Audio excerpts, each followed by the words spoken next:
of thinking. And so Ooh, kind of that's what we were shooting for. Both the Arbor Vitae and the Thuja will do that. Hyssop does it to a certain extent. Sage does it to a certain extent, but Thuja and Arbor Vitae are much more potent at that. Thuja especially. okay. Um, it's the chemical is thujon or thuyon. And so Mhm. like, that's the name is Thuja. It's that with ONE on it. Um, and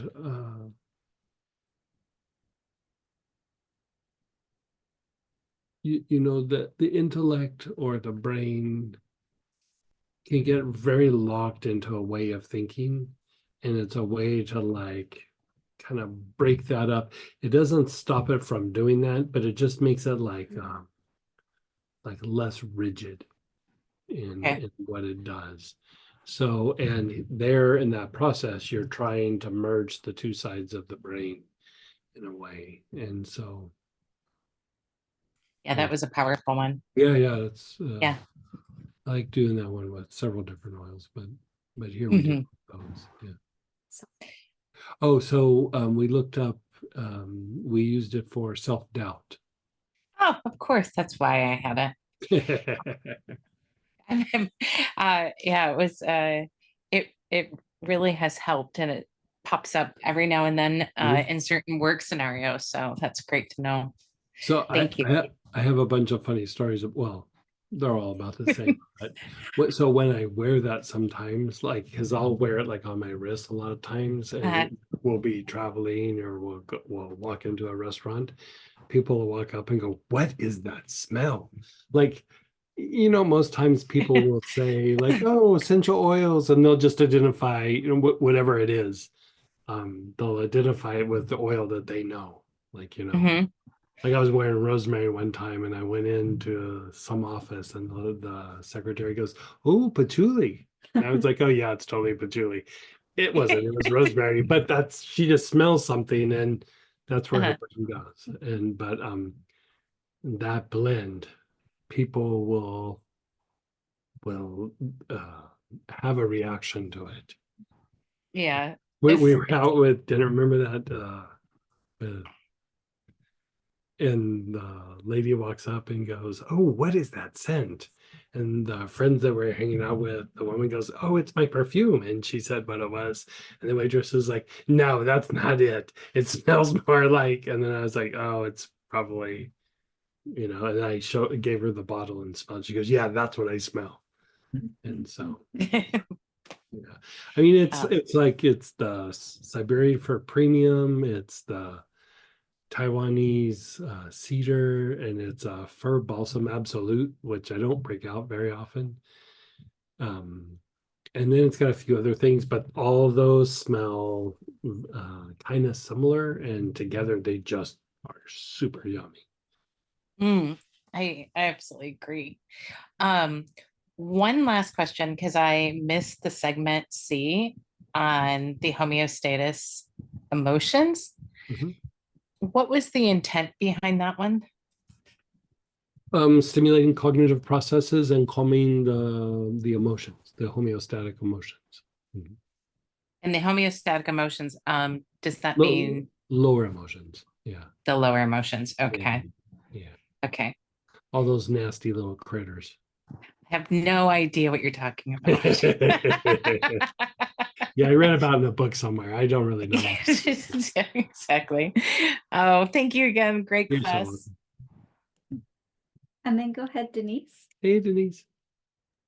Hi. The last this class and the class I did with you guys not too long ago, I am going into a certain point where I just drop off and almost go right into a dream. And I don't tend to dream that I'm aware of. Oh, All right. wow. Nice. Yeah, yeah. So and then I would be gone. Okay. Mhm. I go into a dream, but so you're saying is kind of maybe try to stay with the dream?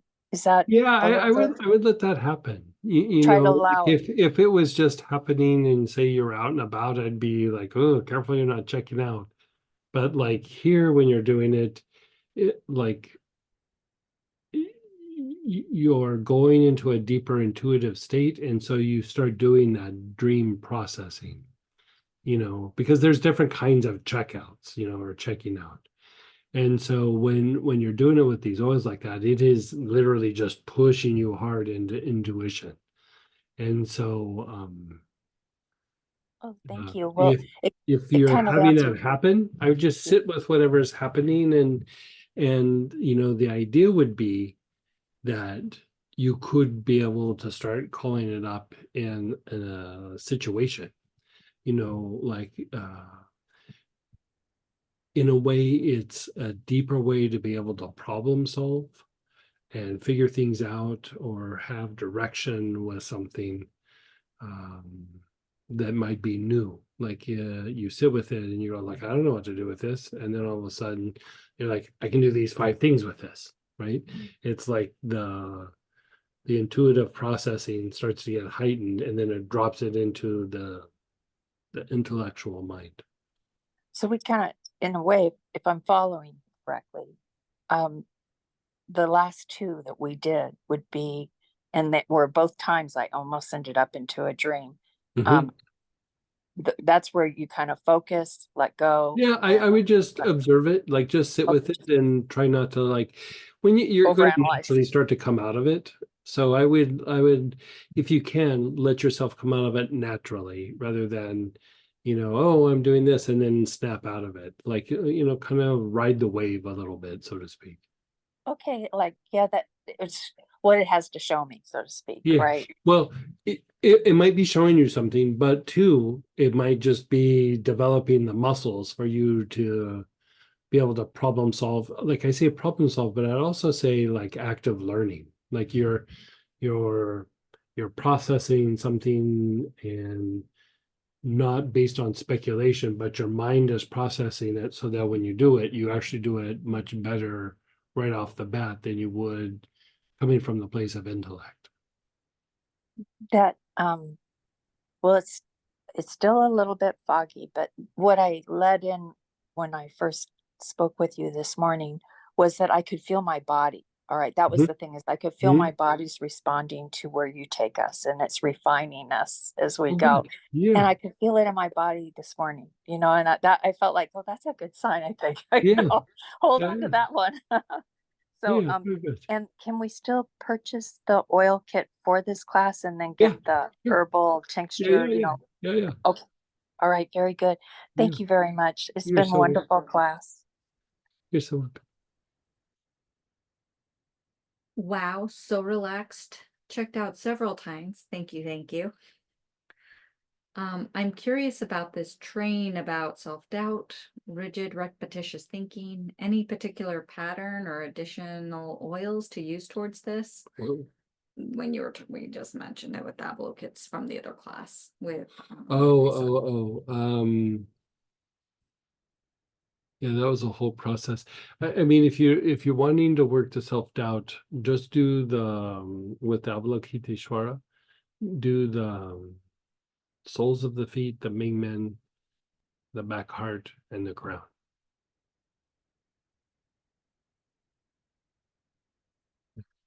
Can you tell me what is in Avalokiteshvara? Yes, I can.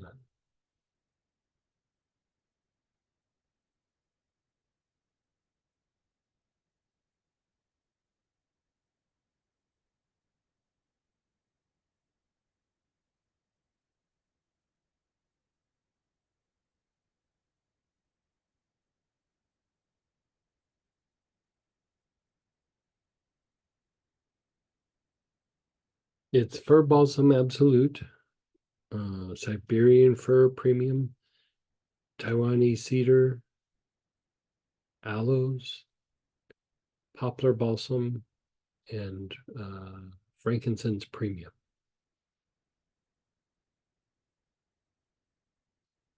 No wonder it's so. Yeah, all those things together. Making this. Someone shared, I'm aware that there's a deep conversation going on in my barely conscious mind. I hear you. Yeah, I I had hear you, boy.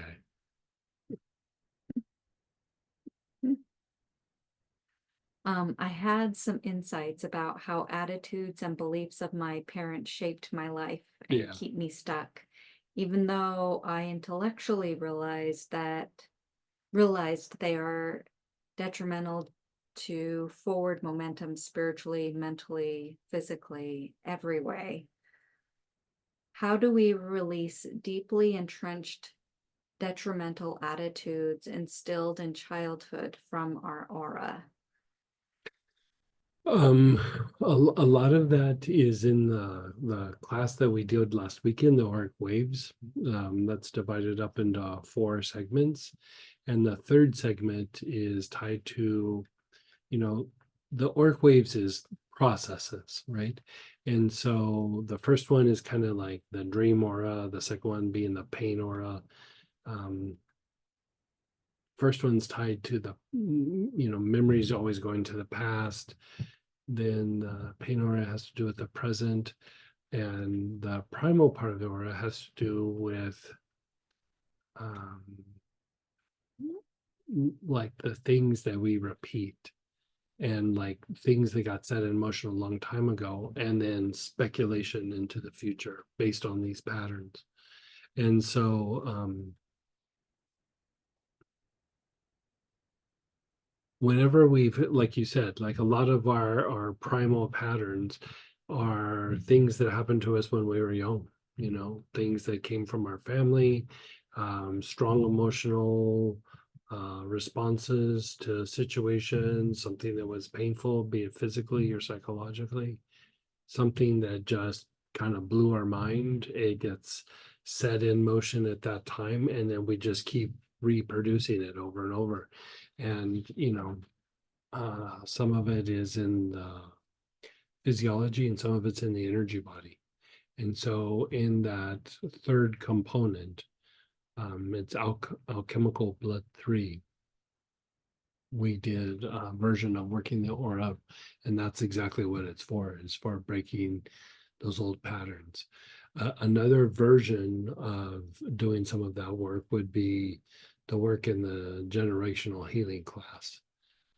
You're just straightforward, just going through and unwinding different parts of the aura, and then doing work with etheric cords, focusing on both sides of the family. Like you do your dad's side, then you do your mom's side, or vice versa. It doesn't really matter. But you're not really focusing on a particular person. You're trying to tap into the family unit, the lineage that goes back generations, and you're trying to unwind or break down the energetic patterns that we end up being influenced by, and turns into our emotional states and behaviors, and some of the behaviors that we unwind with our limbic function work is tied to just that, like the unwinding the effects of the family unit of origin and even generations back. And so, yeah, it's very much a thing. Harder to treat and harder to grasp on an intellectual level. Like, like here you're having the view of where you're realizing that, but it's hard just to like talk out with somebody. Like you usually have an experience like you're having, then you're like, how do I break out of this? But if you try to explain it to somebody, it's actually quite difficult to do. And so, yeah, so you have a couple different routes. Like one would be, the quicker route would be working the alchemical blood 3, and the other one would be working that whole class of the generational healing. Yeah.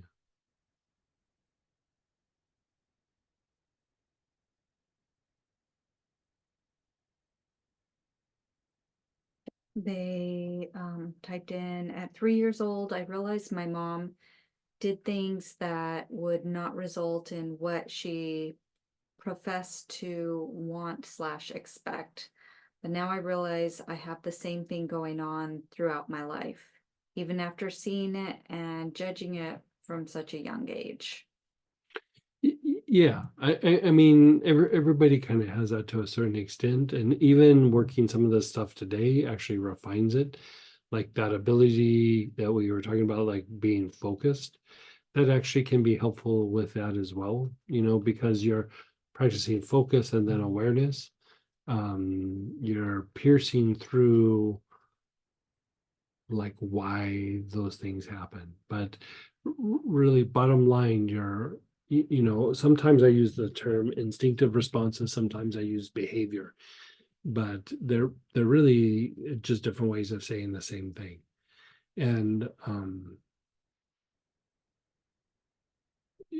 it takes consistent work to unwind those behaviors, because behaviors aren't usually something that we choose. It's an automatic thing that just kicks in and we start doing it. And so, I would say, I'll use my dad, for example. There's some things he was very good at, and there's some things that I don't want that in my personality, if you know what I mean. And so,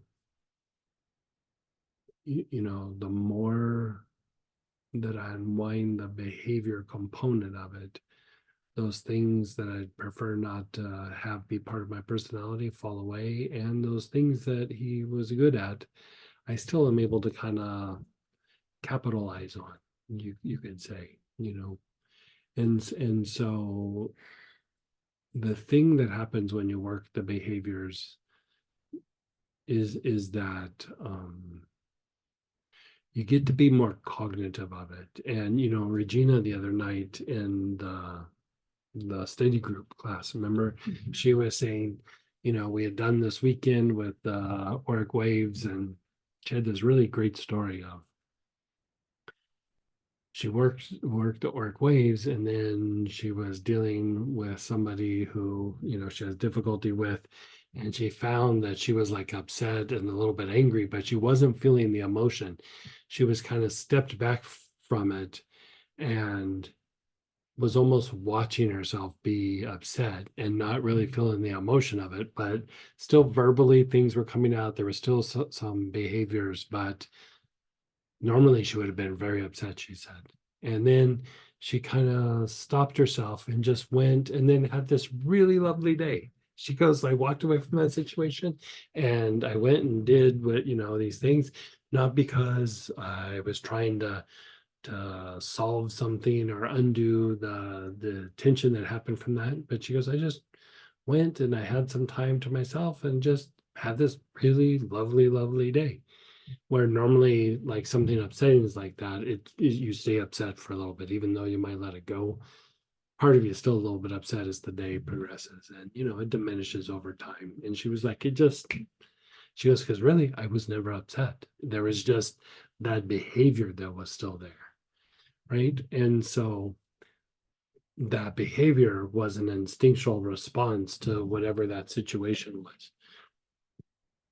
So over a period of time, like here she was watching it, so she's becoming more cognitive of the behavior. So in the behavior, she's going, hey, I'm doing this, which means that at some point you go, hey, I'm not going to do this, or I'm going to change it, or I'm going to, whatever it is. And so the more that you unwind it, the more that you get to make choices with it. You get to go, oh, I'm not going to do that anymore. And, at first it'll be a choice, but think about how many times where beforehand you go, oh, I'm not going to act that way with that person. And then boom, you're doing it. Oh, I'm not going to go to Starbucks anymore and get a Frappuccino. And you're like, that's it. I'm done. I'm not doing it.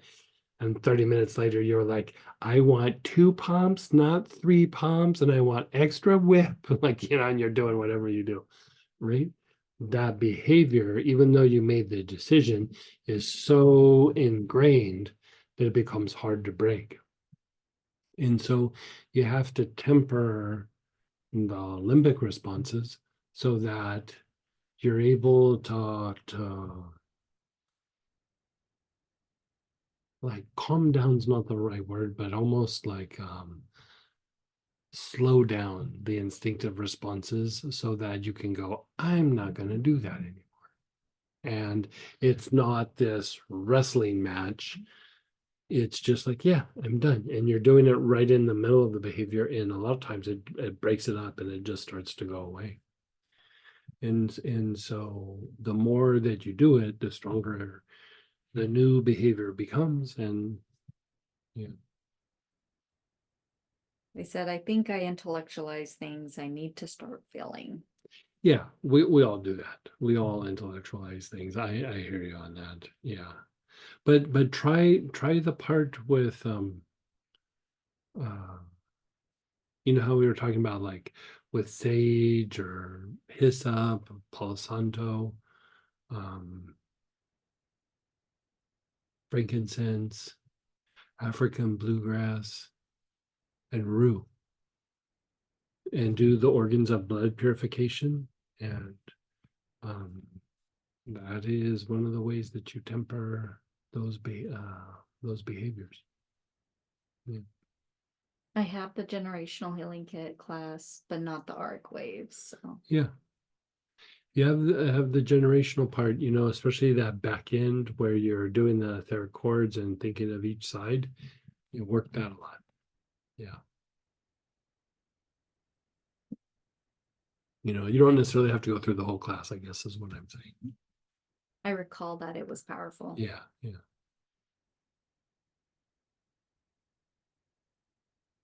Yeah. This was a nice day. Yeah, we still have a few more.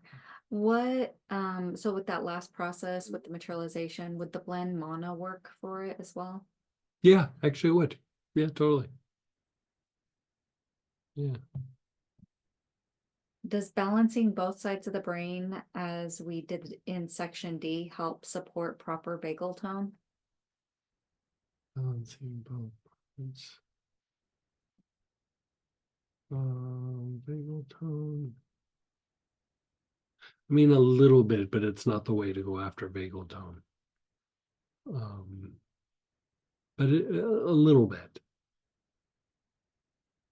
Will you repeat what's in the oil again, Nabalochitsis? Mhm. It is fir balsam absolute, which is different than the fir balsam. It is Very yummy. it is very yummy. Yeah. And then Siberian fir premium. And then Taiwanese cedar, which is like the king of cedars. And then aloes, poplar balsam, and frankincense premium.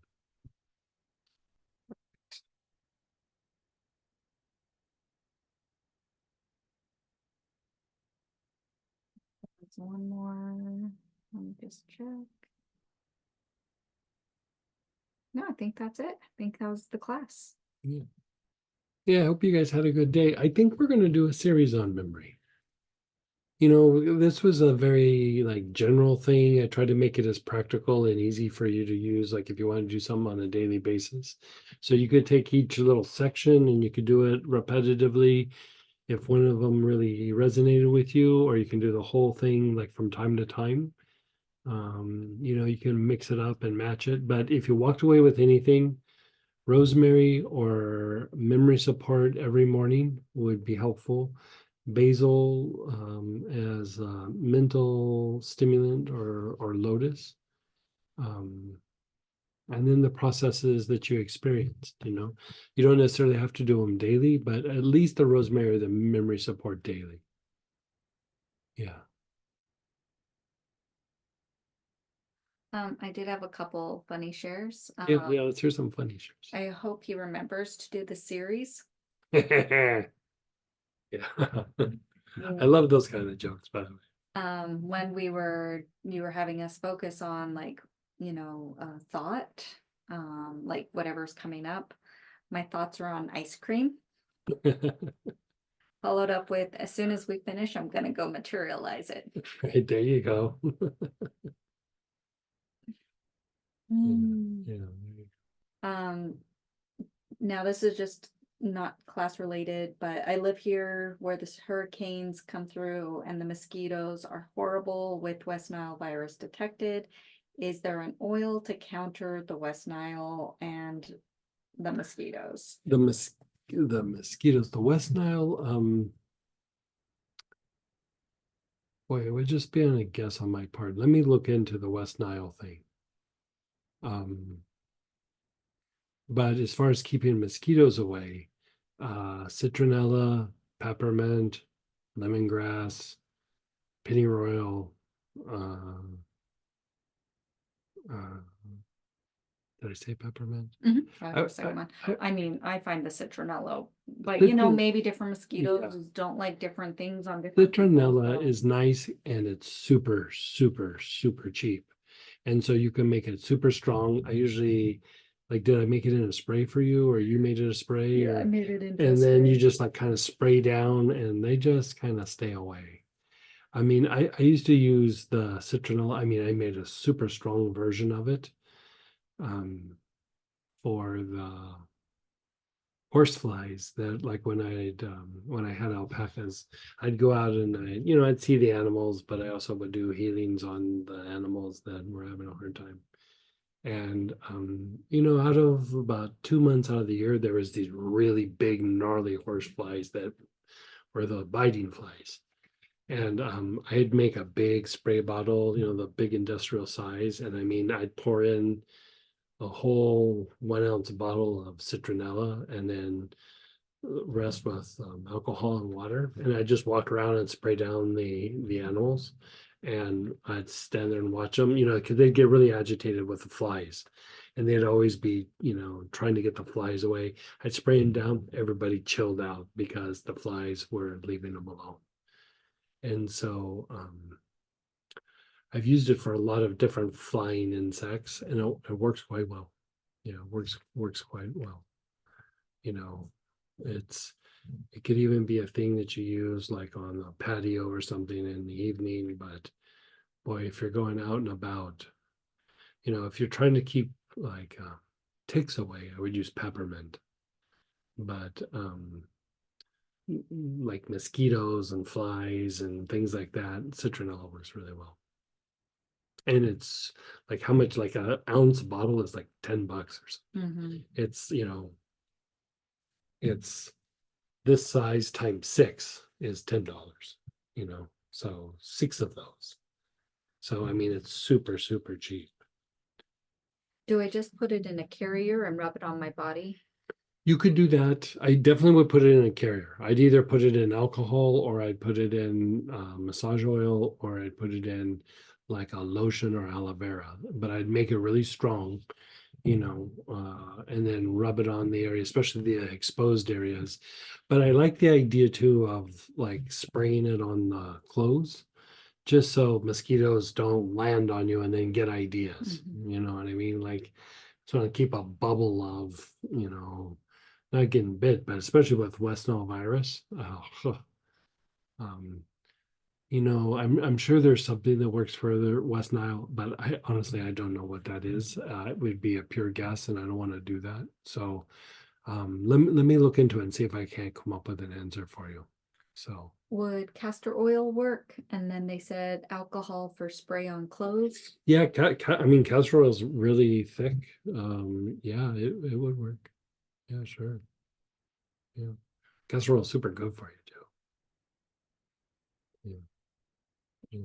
All right, I'm gonna